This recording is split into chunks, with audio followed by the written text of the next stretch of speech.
Channing Tatum knew the assignment. He gave us exactly what we wanted. Here's my review of Dog.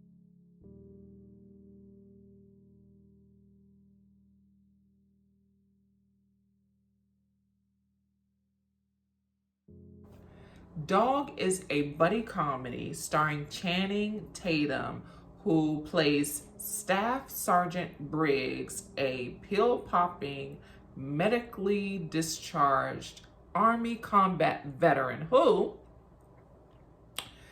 in exchange for a job recommendation,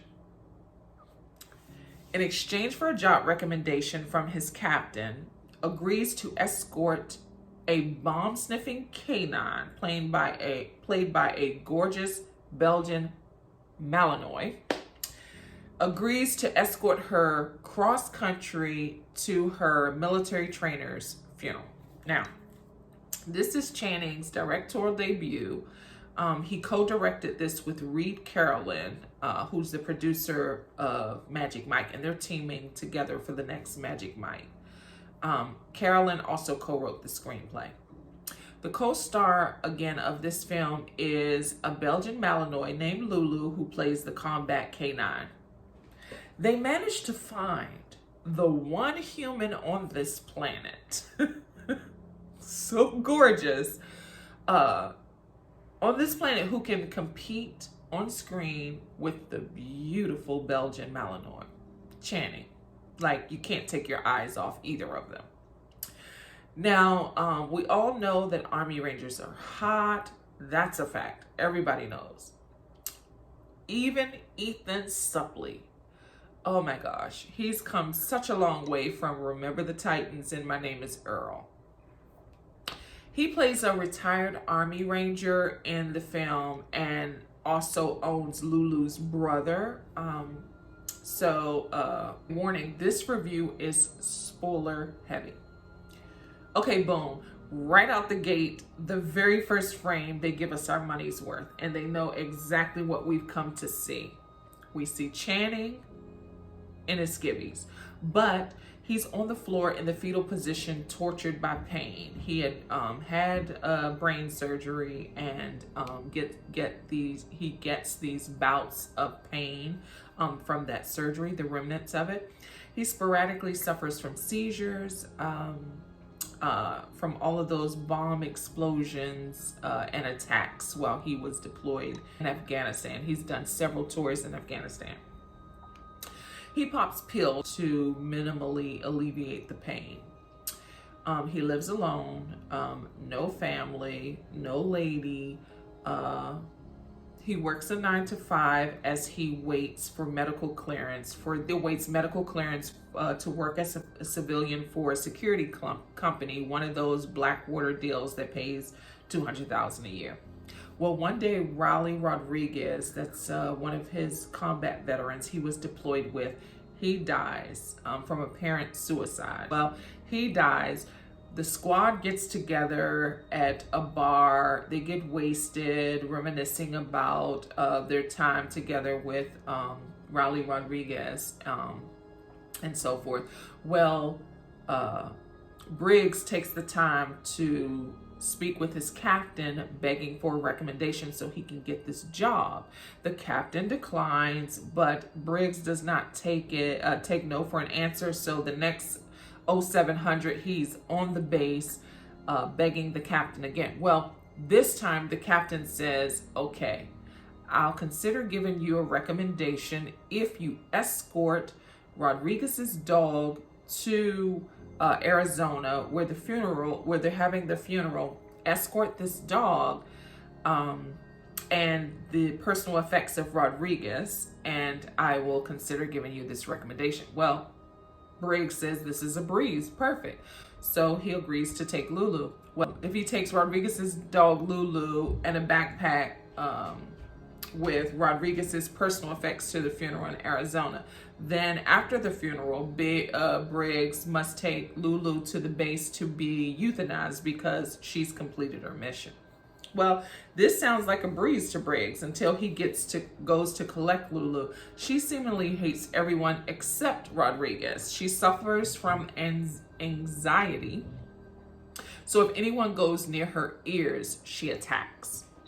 She remembers Briggs, but she doesn't trust him, and she doesn't want him anywhere near her. But he somehow manages to leash her, and they go off to the trip, head to Arizona. So they hit the road because they only have a few days to get Lulu to Arizona for this funeral. Every town they hit, the stakes are raised and danger ensues. A few hours into the trip, Briggs gets bored, wants a little action, so he pulls over to a bar in town. There he buys drinks, he tries to pick up chicks, nobody's buying. He's shot down all night, but eventually meets two tantric healers who are into him. He goes to their place, but right before any action can jump off, Lulu's in the truck, barking, making a scene. She's bored and she wants him to keep her company. A neighbor thinks that Lulu's suffering, so he breaks the window to set Lulu free, and she attacks him. The tantric healers are now turned off, and they send Briggs on his way. Briggs and Lulu hit the next town. Well, Lulu jumps out of the truck for one reason or another, crosses the highway, goes up to this remote house that happens to be owned by these psychic cannabis farmers. Well, Briggs is mistaken as an undercover cop, so he's shot with a dart that happens to be a sedative that knocks him unconscious. When he comes to, he finds that he is zip tied. All of his limbs are zip tied to this chair, but he's an Army Ranger. He was trained for these types of situations, so he finds a way out, and then he goes searching around this house looking for Lulu. He finds Lulu, is perfectly fine. One of the owners of the house, the psychic, had removed some barbed wire that was stuck in Lulu's paw, and Lulu's letting her touch her ears and rubber and feed her and so forth. Lulu is very comfortable around these two. Well, eventually they make up. The owner who shot Briggs with the dart, with the sedative, apologizes, and then they each share, both share an edible lollipop, and while Lulu hangs out and gets some rest, and Briggs takes a moment to teach him how to get loose from a zip tie. They eventually make their way, but before they go, the psychic tells Briggs that Lulu has always wanted to stay in a swanky hotel. She's been a workhorse her whole life and has never luxuriated. So the psychic says she wants to have a nice meal and stay in a swanky hotel on a bed where she can finally get some rest. Well, Briggs comes up with a harebrained scheme to manipulate the concierge of this 5-star hotel into giving him and Lulu a room for the night. This was in the trailer. He pretends to be blind and tells her that Lulu is a Purple Heart. So they get a room for the night. They go upstairs. Lulu is enjoying herself, but then Briggs wants to cut out to meet some chicks. And he refuses to let Lulu go, but Lulu isn't standing for it. So he eventually caves and takes Lulu with him. Well, in the lobby, Lulu sees a doctor who happens to be dressed in traditional Muslim clothes, a jalabia, and was trained to attack on sight people wearing this traditional garb. Briggs runs after Lulu, trying to prevent this attack, but by now his cover is blown. The entire lobby sees that he is not blind, and they are appalled, as the audience was. They spend the night in jail, but this doctor refuses to press charges, and they're released. There are some really tender moments in this scene. The directors and the writers didn't shy away from settling in this moment of xenophobia, dealing with the messaging here. There is a police officer who says some racist and xenophobic things. He was a previous military officer. And I appreciate that they didn't shy away from this, but more importantly that the officer who uses these racial slurs and bigotry and xenophobia, that we as an audience realize that things like this happen in the real world, and those people are not immediately changed or immediately grow. The xenophobia and the bigotry is very blatant, and we see that there are people in the world like this, and they are not going to immediately change. But anyway, so they pass through LA, and just so happens that Briggs stops at this house where this lady and her daughter lives, and we realize, even though the moment is not over-explained, we as the audience realize that this was a woman he was involved with, perhaps his ex-wife or partner, and that is his daughter. This little girl has no idea who he is. He brings her a teddy bear, but the mother refuses, and she gets rid of Briggs. So, and he accepts that, and he and Lulu hit the road again. Now, we realize every town they stop, in every town where Lulu and Briggs stops, that Briggs grows just a little, but you see how much growth is left for him on this journey. And I appreciate that about particularly this road trip comedy, that everywhere, every town they stop in, you see the good and bad in this protagonist. They eventually make their way to Ethan Suppley's house. Now, Lulu likes Ethan. She remembers Ethan, and she remembers her brother. Briggs and Lulu spend all day at Suppley's house reminiscing.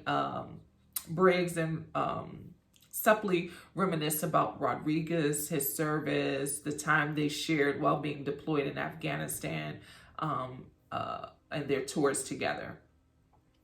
At night, they leave. Briggs realizes his truck was vandalized and broken into, and some effects were stolen. Rodriguez's suitcase was stolen. Briggs's pills were stolen, and some other things. But Suppley notices Briggs' dog tag hanging from the rearview mirror and knows that the robber must have somehow touched the dog tag. So he puts the dog tag up to Lulu's nose because he knows that she is trained to follow and hunt scents. He gives Lulu a command once she sniffs the dog tag, and then she's off hunting down this scent. So they eventually end up under a bridge. This is a very tender moment and a very pivotal moment in the movie for me. They end up in this bridge where at least 100 people are living homeless. Lulu makes her way to the scent, finds the backpack and the culprit. It's a veteran wearing Briggs's fatigue jacket, claiming to be a veteran himself. Briggs does not believe that he is a veteran. Me as an audience member, I do believe that he was a veteran, And this is probably the best scene in the film, in my opinion. Now, the filmmakers decided not to wallow in this scene. This is a brief scene. These beats are maybe 5 minutes. So they don't linger, they don't settle in this scene too long, but the impact lingers. There are far too many homeless veterans in this country, living under bridges, suffering in silence, suffering from the remnants of war. What I liked most, or what I appreciated most about this scene, is the vet was able to use Briggs' pain pills for his own pain.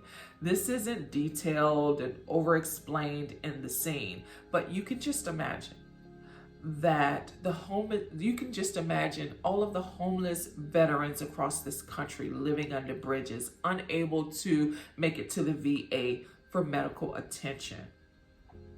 Stealing Briggs' pills must have helped him. That's what I got from the beats and this scene, or this series of scenes. Now, they're back on the road and the truck breaks down in the pouring rain. It's thundering and lightning a little bit, and Lulu is fearful of the thunder and lightning. So they find this barn or the shed, and they sleep there for the night. Briggs comforts Lulu because, again, she's afraid of the thundering and lightning and doesn't want to leave. I like this scene because in Briggs comforting Lulu, it's not the end for her, and it's not the end for them. And it proves that he's growing as a person. That's what I really appreciated about this film. Lulu witnesses him having a seizure and watches him fight through it. She knows her work's not done just because Rodriguez died. She's a war veteran with 2 more lives to save, hers and Briggs. So they eventually make it to the gravesite. As soon as Lulu sees Rodriguez's boots and picture at the gravesite, she tugs away from Briggs's grip. She lies by the boots to mourn her late owner. After the funeral, Briggs hands the backpack with Rodriguez's personal effects to his family. There's just a brief moment of Briggs hoping that Rodriguez's family will take Lulu with them, will say, okay, yes, let him, he's a part of the family now. They do not. And so he picks up the hint and then he leaves, takes Lulu with him.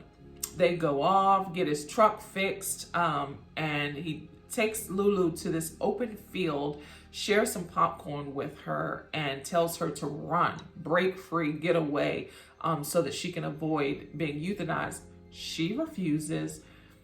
At this point, she's taken a liking to Briggs and doesn't want to leave his side. And we know he needs to be healed. We want him to save Lulu. So she jumps back in the truck, and they head off to the base. He follows orders. He takes Lulu to the base to be euthanized. But after a few moments, and he really wants her to be, taken by this officer with dignity, but the officer sort of wants to get it over with, knowing it's the end of the road for her. But Briggs eventually goes back. He doesn't leave the base all the way, but he goes back, collects Lulu to keep for himself. And this moment, he realizes that her life is worth saving. Now, here's the thing. There are plenty of inhumane issues in this film, like selfishly leaving a dog in a truck for hours on end, alone for long periods of time, And we barely see Lulu being fed or given water. She is, but barely. And moral dilemmas like pretending to be blind, training dogs to attack Muslims on sight, and not having a relationship with his own daughter. Let me say here that the hero's journey in this film is long, but realistic and rewarding. Although Channing is the protagonist of this story, he's far from perfect. That's what makes this film so special. He's flawed, very flawed, just like the rest of us. But I like that this protagonist is flawed. I like my protagonist flawed. It's realistic to me. And the canine, like many of the ones in our lives, helps him see a better view of humanity and himself. I believe that's the moral of this film. This canine, this dog is a mirror for him, just like they're mirrors for us, showing us what real love is.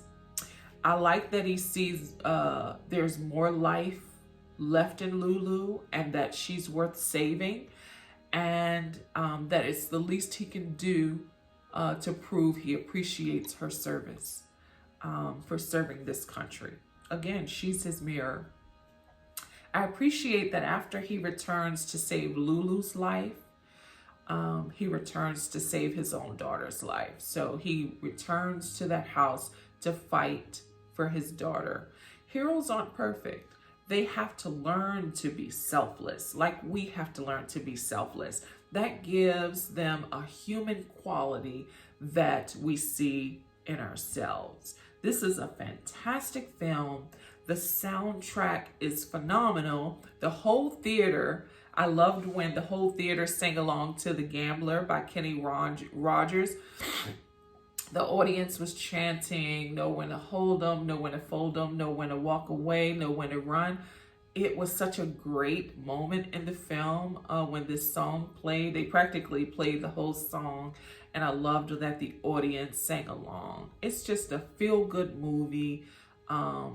Channing and Carolyn did a fantastic job. Reed did a fantastic job directing this film. I highly, highly recommend seeing it. See it as soon as you can. Dog is a phenomenal film. Well, if you stuck around this long, thank you so much. Please consider liking, commenting, sharing, subscribing. If you're still holding out, that's okay too. I plan to upload at least twice a week. Thanks again. I'll see you next time.